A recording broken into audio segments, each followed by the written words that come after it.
कि जब कलयुग आएगा तो ये तथाकथित जो अमीर होंगे ना, ये घोर अपराधों में प्रवृत्त हो जाएंगे। और आज ये सब दिखाई दे रहा है। लड़ाई अभी जो तालिबानियों की हो रही है, अफगान में जो हो रही है, ये सारे पैसे की लड़ाई। चाइना ने पूरा वो फैला दिया, कीटाणु फैला दिए, लोगों को मार दिया। और जिसके हाथ में शक्ति होगी वही धर्म और न्याय की व्यवस्था अपने अनुकूल करा सकेगा।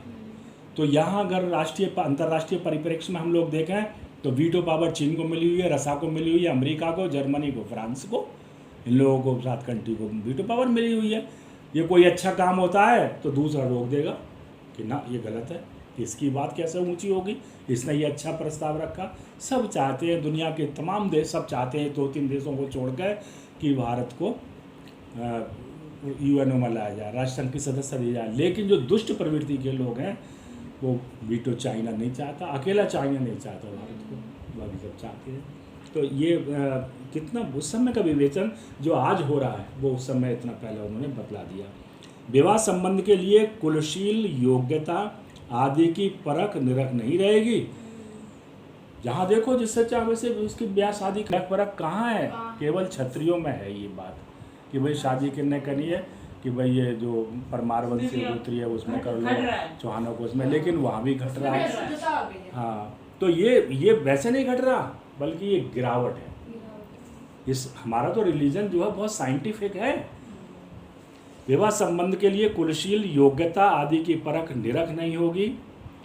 अब 2 शब्दों का यहाँ प्रयोग किया है कि परखना, जांच करना, कसौटी पे जांच करना, 10 जगह पूछना कि क्या ये इनका कहाँ से शादी हुई है, कैसा। दूसरा निरखना, हाँ, इतना बढ़िया शब्दों का दोनों का प्रयोग। परखना, निरखना कह देते परख नहीं होगी, लेकिन ना, परखो उनको, परखो, दूसरों से कसौटी पे कसो, पूछो कि भैया ये लड़का जो हमने देखा है ये इनका ये कुलगोत्र आदि सही है, ये कैसा है, इनकी बैकग्राउंड कैसी है। फिर अपनी आंखों से भी देखो कि हाँ इसकी ज़मीन गांव में है नहीं है, ऐसे घर पे बैल बंधे हुए नहीं है। तो देखना, परखना, जांच करना और देखना, अर्थात परख का संबंध किससे, बुद्धि से है। अपने बुद्धि से विचार करो और दृष्टि से देखो कि ये क्या रियलिटी है नहीं है। हमें जो बताया गया है तो ये इसमें यथार्थ है नहीं है। अब हमने मान है अनुभव से भी तो हो सकता है कि परखना किंतु कसौटी पे साथ, हाँ है ना, उसको वो एक्सपीरियंस किया कि लड़का ठीक है कि नहीं है, के बिना अनुभव को आप तो ये वो कह रहे हैं कि परख निरख रहेगी नहीं। किसी ने कह दिया अरे भाई लड़का बहुत बढ़िया है, और तो हम अपनी लड़की की शादी करो, आनंद से रहेगी, कोई देवर जेठ है ही ना, कोई देवर जेठ है नहीं, अरे यार ये तो बहुत बढ़िया है, चलो गए, अरे यार चलो कोई जा तुम्हें शादी तय कर दो, लड़की का मामला है, ठीक है, पता चला फिर रो रहा है बाद में, जैसे हमारे सुरेश सिंह जी हैं। तो ठीक ऐसी चीज़ें हैं। तो परख और निरख, तुलसी ने भी ऐसी से लिखा है कि एक एक शब्द का जो प्रयोग किया है वो बहुत ही सारगर्भित है। परख निरख नहीं होगी, युवक युवती की पारस्परिक रुचि से ही संबंध हो जाएगा। और पहले क्या था कि भाई माता पिता ने जाके संबंध तय किया, अब क्या है कि लड़की ने कह दिया। आप देखिए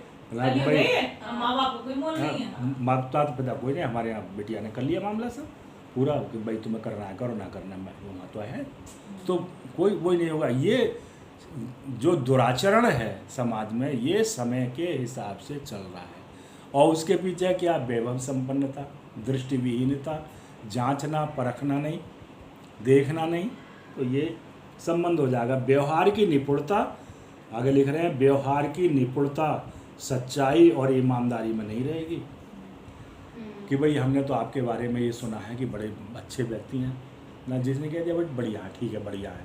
तो व्यवहार निपुणता बहुत ही क्लेवरिटी जो होती है, होशियारी, तो वो निपुणता नहीं होगी, व्यवहार में नहीं दिखाई देगी। अरे यार चलो यार ठीक है, हमें इसके बाप से क्या लेना, हमें तो लड़के से शादी कर रहे हैं, लड़का देख लो। तो वो चाहे जब वो जाते ही उसको नुकसान पहुंचाना शुरू करे, फिर बाप को गालियाँ देंगे। तो व्यवहार की निपुणता सच्चाई और ईमानदारी में नहीं होगी, देखने में जो होगा बस उसी को ही मान लेंगे। जो जितना छल कपट कर सकेगा, जो जितना छल कपट कर सकेगा वह उतना ही व्यवहार कुशल माना जाएगा। अरे भैया आप देखिए, अब राजनीति में भी सब पूरा ये हो रहा है कि जो जितना छल कपट करेगा, जितनी बड़ी बड़ी बातें करेगा, ऊंची ऊंची, अरे भाई हमारे यहाँ तो भाई हम 250-300 बीघे जमीन है, जैसे आनंद सुमन सिंह नीलू से बात करते हैं, अरे भाई हमारे तो वहाँ ऐसे हो रहा है, हमने तो ऐसा कर रहा है, हम ये कर रहे हैं भाई, भलाई है। तो बातें करेंगे, झूठ बोलेंगे, छल करेंगे, तो आप कह रहे हैं कि जो जितना छल कपट कर सकेगा वो उतना ही व्यवहार कुशल माना जाएगा। तो अगर आप ये देखें,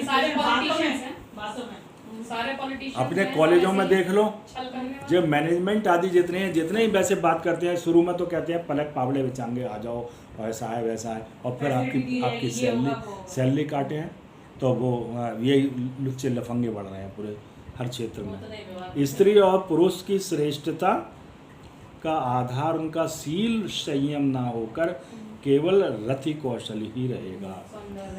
नर्तकियों को मैं जब बोलने में कह देता हूँ, मैं जब भाषण वगैरह देता हूँ कि ये नच कहिए, कविता में भी लिखा है, वो अभिनेता हो गए। भड़ेला, गाँव में भड़ेला कहलाते थे अमिताभ बच्चन आदि जो है, तो ये कौन हो गया, अभिनेता हो गए। और ये जो नर्तकियाँ थीं, ये बस कहलाती थी, वैसे इनकी इज्जत नहीं होती थी। तो लेकिन आप क्या कह रहे हैं कि स्त्री और पुरुष की श्रेष्ठता का आधार शील संयम नहीं होगा, बल्कि उनका रति कौशल होगा। रति अंग्रेजी में सेक्सुअल डिज़ायर।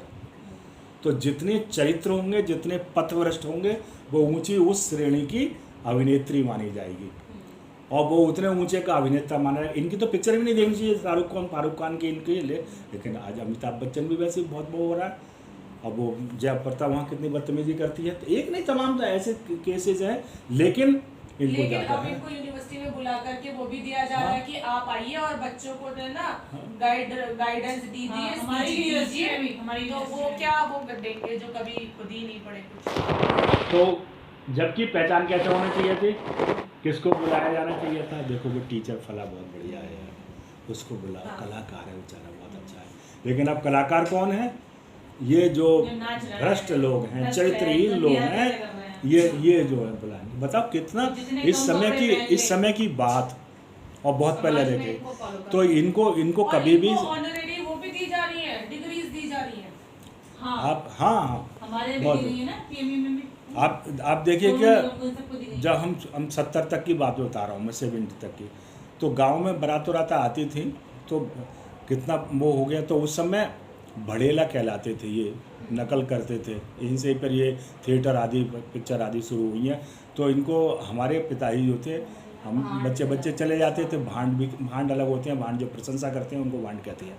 ये भड़ेले नाचने गाने वाले, ऊट पटांग हरकतें करने वाले, समाज को मनोरंजन करने वाले मुसलमानों में भड़ेले आते थे, और कुछ वैसी महिलाएं आ जाती थी, नंबर 2 की कह लो, जैसे जिनके बारे में लिखा हुआ है, तो सब आप लोगों ने देखा नहीं है लेकिन सुना तो है। तो वो उनकी बातें सुनते थे, और अब तब से अब भड़ेले ख़त्म हो गए। ये 30 साल वो और 20-50 साल में भड़ेले नहीं, अब शादी में कोई भड़ेला वड़ेला नहीं आता। तुम तो केवल नाम सुन रहे हो, ये भी सोच रहे हो यार पापा जी ने क्या कह रहे हैं ये। अब कोई किसी मुसलमान के यहाँ शादी में भड़ेला नहीं आता, और जिन भड़ेली आती थी, और तो वो जिनके भड़ेले आते थे मुसलमानों में, उसके यहाँ तो भड़ेले आ रहे हैं। तो भड़ेरी करने वाले, ऊट पटांग बातें करने वाले, सब ये नकल उतारने वाले, तो वो कहलाते थे भाई वो बारात, वो बहुत अच्छी बारात है। जैसे कि ठाकरों के बारात में कोई वैश्य आ जाती थी, तो अरे उनके यहाँ तो वो आती हैं सब, ये तो कितनी गिरावट थी, जबकि अच्छे लोगों को आना चाहिए था। आज वो चीज़ें ख़त्म हो गई, और वो कहाँ शिफ्ट हो गई, वो फिल्म में जो चरित्रहीन लोग चरित्र की व्याख्या कर रहे हैं, ये वो दिखा रहे हैं लोगों को भाई फिल्म कैसे मानने, वो वहाँ उसमें कोई राम बन गया, कोई लक्ष्मण बन गया, तो इनको बनने भी नहीं देना चाहिए, लेकिन बनने हैं सब ये।